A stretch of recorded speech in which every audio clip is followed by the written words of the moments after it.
तर हे दिसतंय ना माशासारखं, मासा तळून घेतल्यासारखं.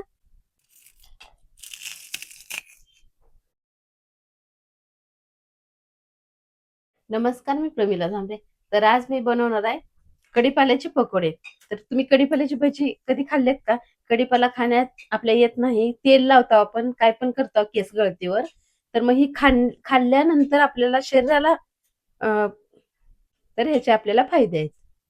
तर इथे मी अर्धी वाटी बेसन घेतलंय, एक चमचाभर ओवा घेतलाय, थोडीशी कोथिंबीर, लसूण आणि हिरवी मिरची बारीक करून घेतली आणि थोडासा खायचा सोडा घेतलेला आहे.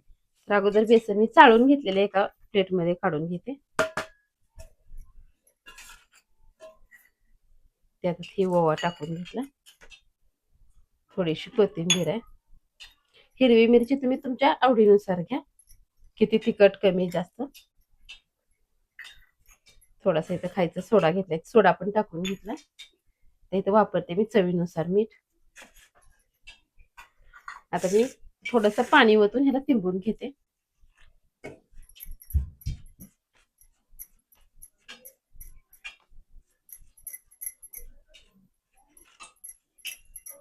तर बघा असं पातळ असं बेसन मी तिंबून घेतलंय. आपल्याला हात नंतर घाण करावा लागतो म्हणून मी बेसनच हाताने तिंबलेलं आहे. तेल पण मी तापायला ठेवलेलं आहे, तेल पण छान असं तापलंय. तर आता ही कढीपाल्याचं पान घेते मी, एक एक एक एक पान आपल्याला ह्या बेसन मध्ये बुडवून घ्यायचे. ते जास्त पण बेसन नाही, म्हणजे कुरकुरीत कढीपाला झाला पाहिजे. असं बेसन मध्ये बुडवले, आता मी तेलात सोडून घेते.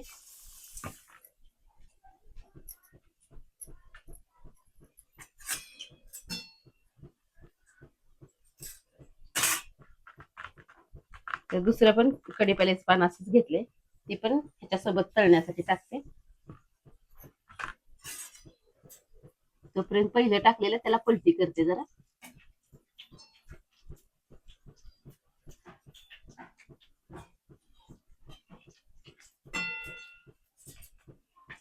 तर बघा कढीपाला ही छान असा दोन्ही साईडनं कुरकुरीत होईपर्यंत मी तळून घेतलेला आहे.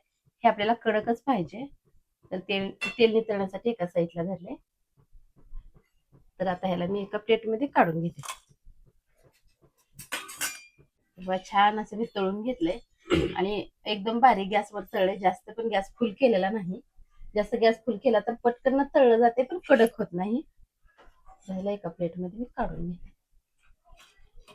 तर आज बघा किती छान असे कुरकुरीत मी कढीपाल्याचे पकोडे बनवलेत.